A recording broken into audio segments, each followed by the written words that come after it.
Good morning, good afternoon, good evening, folks. How you doing today? It's Michael Zuber and Greg Dickerson. We are here to talk to you about Dave Ramsey and his famous 7 baby steps. How you doing, Greg? Doing great, Michael. How are you? I'm doing really well, man. I've been looking forward to have this conversation with you. I still remember that first time we talked about Rich Dad, Poor Dad, and you read the book and thought about being Rich Dad, and I've read the book, oh, I don't know, I was going to say 100, but let's say 50 times, and I've always thought about being Robert. So it's going to be interesting to see what you think about Dave Ramsey and his 7 baby steps. I'm going to read them for you. You cool with that? Absolutely, yeah. And there was a time, so I was on the Dave Ramsey show years and years ago, 2009, after the Oh, markets wow. crashed and everything was falling apart. And I was in a resort area. I was writing a lot of articles at the time, and I was actually on Fox Business with Neil Cavuto just after the market sold off, and did a little bit. It was a call-in show, and then Dave Ramsey. I'd sent them some emails, and they invited me on, and I had a little dialogue with Dave Ramsey about the future of real estate back in 2009. Wow. I got to go find that. You actually have that video somewhere? I want to get that link. No, it wasn't a video. It was a call in. So, Okay. he does that radio show. So Oh, back yeah, then, that was yeah. before YouTube and all that was huge. Yeah, it was just all radio. Oh, that is awesome. Well, cool. Let me read you these 7 steps and then we'll just see where we want to go. So, again, Dave Ramsey's 7 baby steps. Step 1, save $1,000 for your starter emergency fund. Step 2, pay off all debt except your house using Debt Snowball. Step 3, save 3 to 6 months of expenses in fully funded emergency fund. Step 4, invest 15% of your household income in retirement. Step 5, save for your children's college fund. Step 6, pay off your home early. Step 7, build wealth and give. Yeah, lots of stuff there. So, what do you think? I'll share with you my first thoughts, but I'm going to ask you first. What do you think of all of that? I think you just go, past jail and go straight to go and collect your, $200 for going past go and go straight to building wealth and giving back. Yeah, yeah. I imagine that. I just love your mindset. You look at all of these things and you're going like, let's elevate people. Let's think about this. So when I looked at it again, I looked at it much like I read Rich Dad Poor Dad. I'm like, I'm just reading the thing, and the first thing that jumped out at me is, by the time I get to step 7, I'm dead. That was my first thing. I was like, Well, why did Dave so get in there? nowhere in there does he talk about increase your income, right? Get a Yeah, side business, do a side job, do a side gig, something. That's what I did. I worked in the corporate world and military. After the military, I had a corporate job in restaurants, and I always had a side business. I always had another way to make extra money and to build a business. So I had choices. So yeah, you want to save, you want to be prudent, you want to prepare. Yeah, I would argue you need to put away a year's worth of income. As we've seen in the pandemic, yeah, anything can and will happen. 3 to 6 months is nothing. That goes quick. yeah, I think you need a year's worth of reserves in the bank at a minimum. Paying off your house, it depends on interest rates. Right now, money is so cheap, it doesn't really make sense agreed. to pay your house off if you have the ability to invest that money and earn a higher yield somewhere else. So there's a lot of those that I agree with, but the biggest thing is number one should be, how can you make more money? That's number one. Increase the income, increase the inflow. So then you can exponentially increase those outflows and those debt reductions. There's good debt, there's bad debt. He doesn't talk about good debt. He doesn't Mm, talk about how to increase your net worth, how to build wealth through good debt. All he talks about is, the general stuff. So I agree with a lot of it. He's got a great program. It's been really powerful for a lot of people, but at the yeah. same token, he doesn't talk about the number one thing you need to know, and that's how to make more money. Oh, I so agree with that. When I look at Dave Ramsey, I see a lot of goodness there. I see him. I see him truly. What I kind of break it down like this: if your net worth is negative, right, you're broke. Dave Ramsey can help you get to zero, in my opinion. But he doesn't really help you become a millionaire. He basically, as I was jokingly said, he basically says, get a day job, don't spend any money, and in 40 or 50 years, you'll have some money. And that's not how life works. I think I read something in Millionaire Next Door once, or maybe it was their second book, where people at 25, they go on this path, like 14 or 18% of them are dead. They never even see 60, right? Mhm. So it's it's horribly slow advice, but it does work for people that are broke. I think it kind of does aim them, because if you're cycling in a spiral of consumer debt and living above your means, stop that, right? I mean, that's like Nobody can fix that. I know people that make gobs of income, but they have horrible money habits. Sometimes you do got to fix your money habits, right? So you have some stuff at the bottom line. Would you agree with that?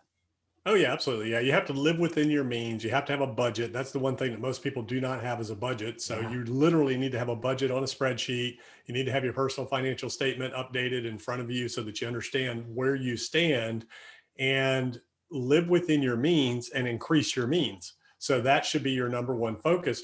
For a lot of people, they don't want to do that, and that's fine. So then if you're not going to increase your inflows and your income, then you've got to have a budget and you've got to stay with below it. And you have to set aside and invest because you're going to have to retire at some point. The federal retirement, Social Security, Medicare, and all that. I mean, I don't even know if that's above poverty level right now. Yeah.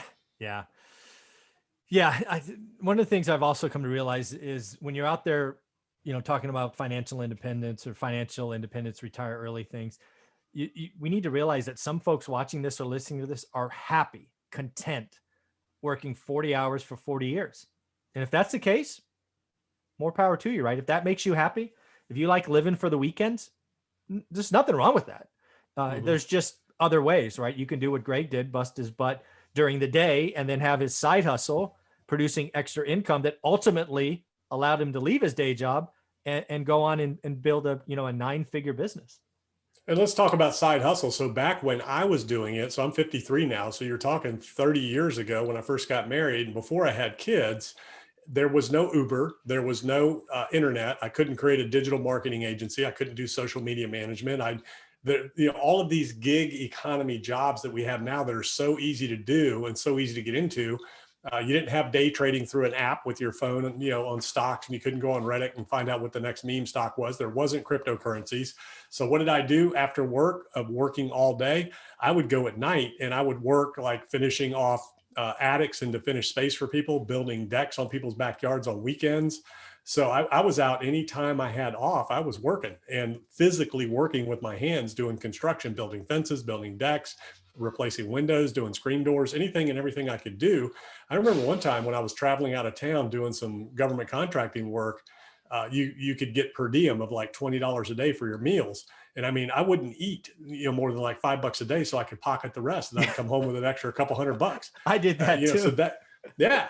So, those are the types of things you do when when you have the mindset of increasing your inflows and building your cash flows and things like that. So nowadays it's so much easier for people to do it, but a lot of people would rather just go home, sit on the couch, watch the shows and, or hang out in the backyard and not go out and either increase their abilities or talents, their knowledge, and try to take some action to increase the income. It's just much easier just to show up, get paid, go home and do nothing.